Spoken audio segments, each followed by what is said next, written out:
everyone, my name is Jennifer Stay, this is Coloring Bliss, and this is Little Rose, and I want to teach you one of my favorite tricks to help you blend better with color pencils. Actually, this trick will even work with gel pens and markers, all kinds of art supplies, so let's learn to blend with color pencils.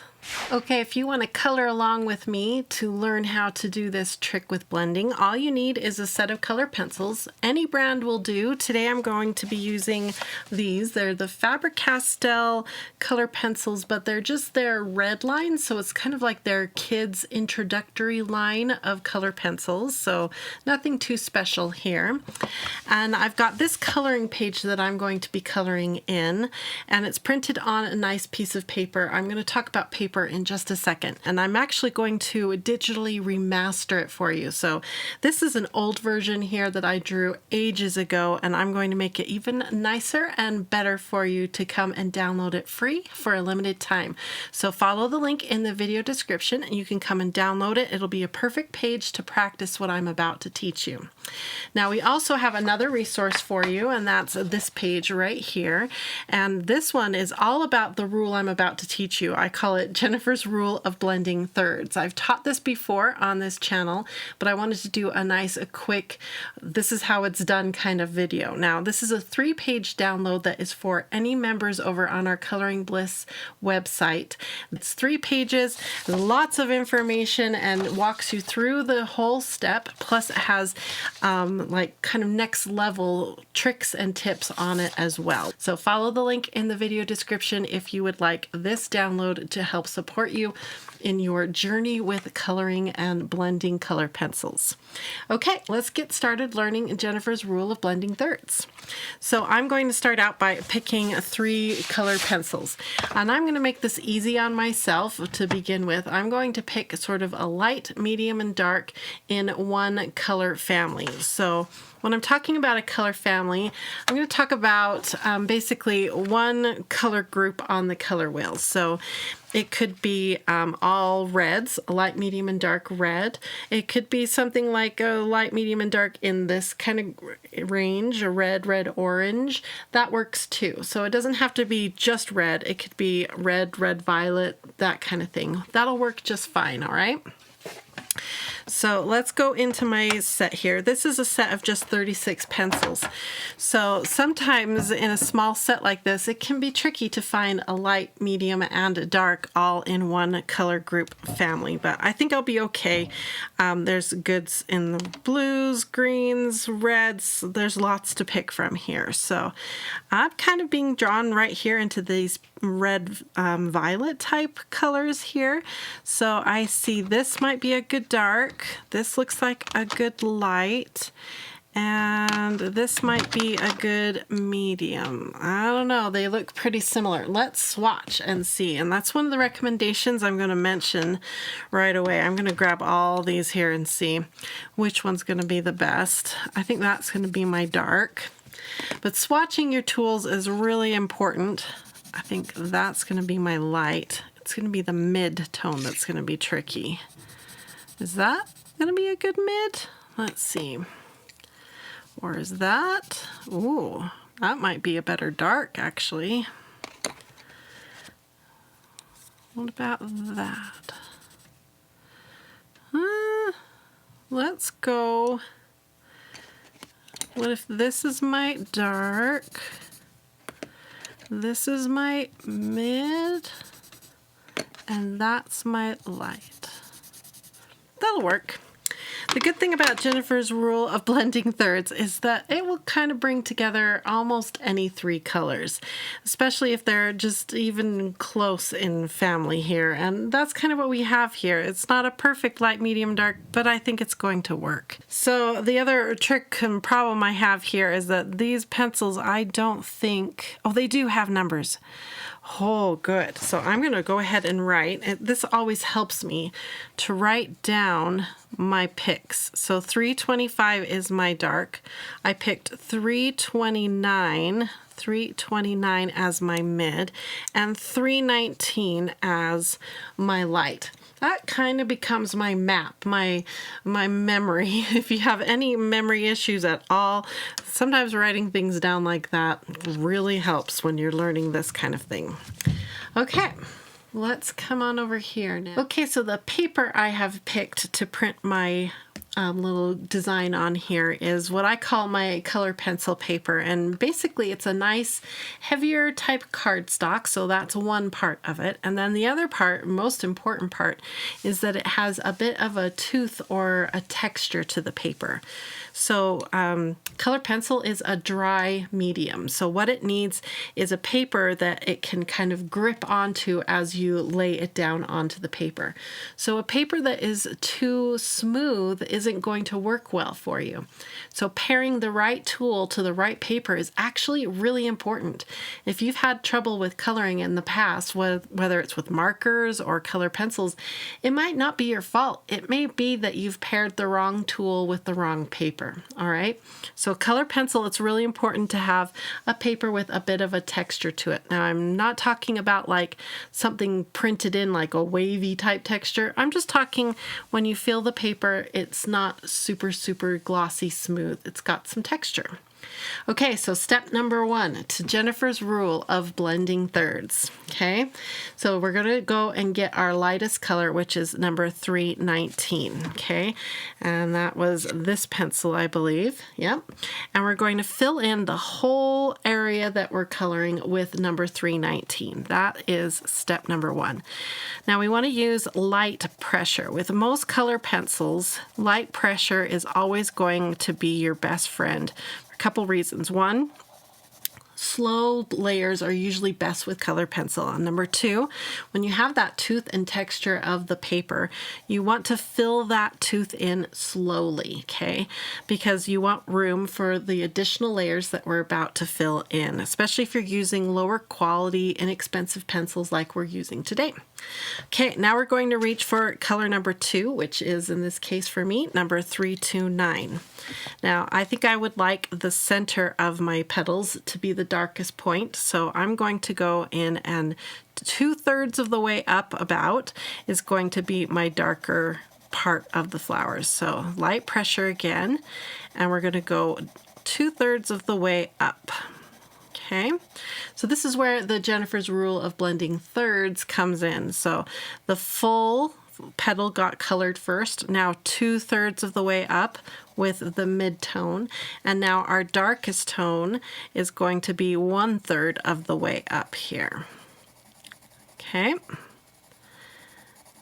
now usually what you want to think about as you're doing this is the majority of the pressure, which is light pressure, is going to be down here, and then you sort of do feathering type pressure out here towards where you're layering on top of the other colors. Okay, now you go back to the mid-tone. Okay, so what we've done is we've started with the light, we moved to the mid, then we went to the dark. Now we're going to go back to the mid-tone. So we're just going over the list. That's why I like having the list written down.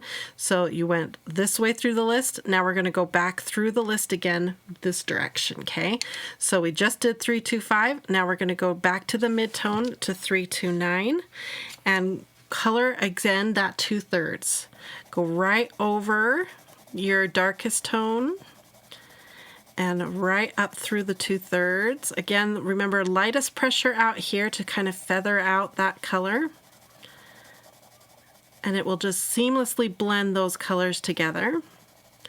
And then go ahead back to your lightest color again and go over the whole thing all over again. This is always my favorite part. I think I say this every time I teach this, but I love this last part where you take your lightest color and you go over everything one more time, because it kind of like stirs it all together and just brings the whole thing together.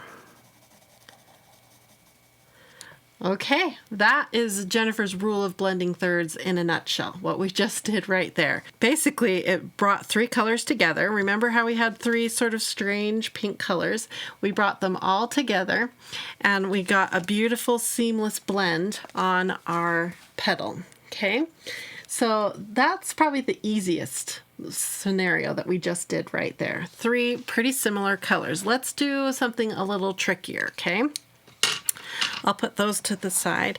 Let's say on the every other petal, we want to do something a little bit more interesting, okay? Let's have it be the same dark, the 3, 2, 5, okay? But this time let's have the tip of the petal have a kiss of yellow, okay? I'm going to grab more of a yellowy orange color. This one here be our lightest color, okay? And then maybe the mid-tone, we should even change that up. Let's grab this one as our mid-tone. Okay, so now we stepped out of our color family. So we're not just staying right here in our red violets. We've crossed way out now, okay? So we're bringing together some different colors. Now we're not crossing the color wheel. We've just sort of reached across a little bit across the color wheel. So they should go together pretty easy because we haven't gone to a total complementary color. I'll give you a little color theory there. So let's write these down again because a list is always helpful for me. Our lightest tone is going to be this yellow. That'll be our 309 is our lightest. And then I grabbed this color here for our mid-tone, which is number 330. And then we're sticking with 325 as our darkest color. So let's see what Jennifer's rule of blending thirds can do with a much more eclectic combination of colors. Okay, so I usually hold all the colors in my hand just like that. And let's take us through this Jennifer's rule of blending thirds again. Ready? So remember, we start at the lightest color first, which is our 309. And we color the whole petal light pressure over the whole petal. Now, if you have trouble with doing light pressure, maybe you're like me, when you first started learning to color with color pencils, you death gripped and you were always like squeezing that pencil super hard and you look down and your fingers are turning weird colors because you're squeezing so hard. If you're that kind of a colorist and you need a little help with that, let me give you a quick tip. Slide your fingers way back on your pencil and practice coloring for a while with your hand way back like this. It automatically forces you to slow down and it forces you to do a much more gentle grip and much lighter pressure. So that's a great tip to learn really quick. And eventually you'll get to where you've trained yourself to do a lighter grip and you'll be able to move your hand back down again. I've got another little trick to teach you here in just a second. So our mid-tone color that I picked was number 330. So now remember, 2/3 of the way up is the next layer. You go on top, just like this. And then 1/3 of the way up will be our darkest color, just like this. With the feathering pressure, just light pressure here, and just normal pressure right here. Okay, and then back to your mid-tone. Remember, we went through the whole list. We started here, we went here, then we went to here. Now we're going back down again, back to the mid.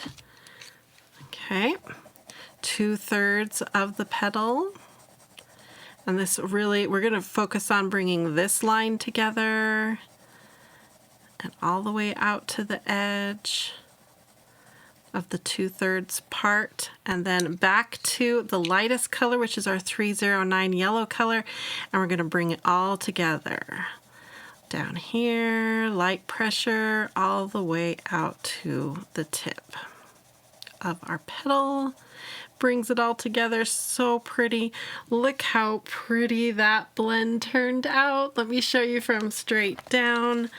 3 very different colors, all brought together in a beautiful blend.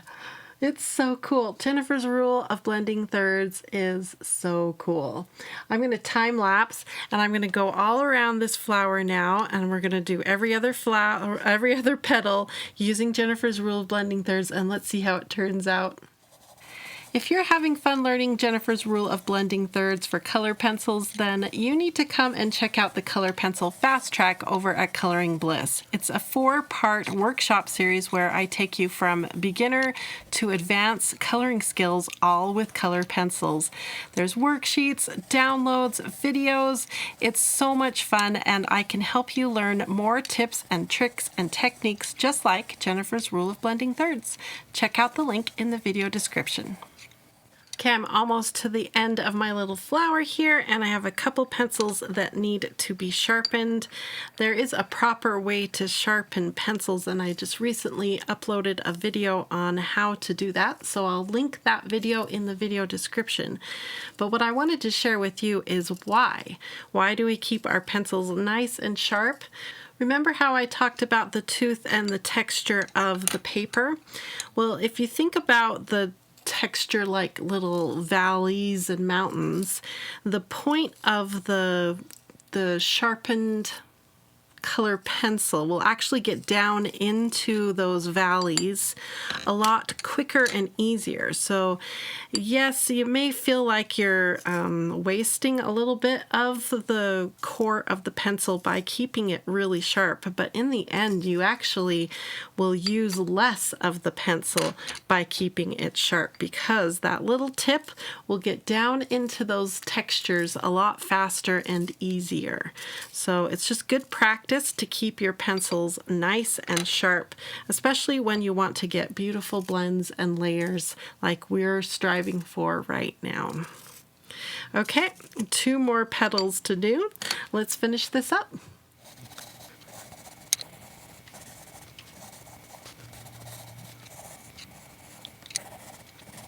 Okay, we've got all of Jennifer's rule of blending thirds done on all the little petals, and there's usually one last tip or trick that I do at the end of something like this, and that's to go back to your darkest tone.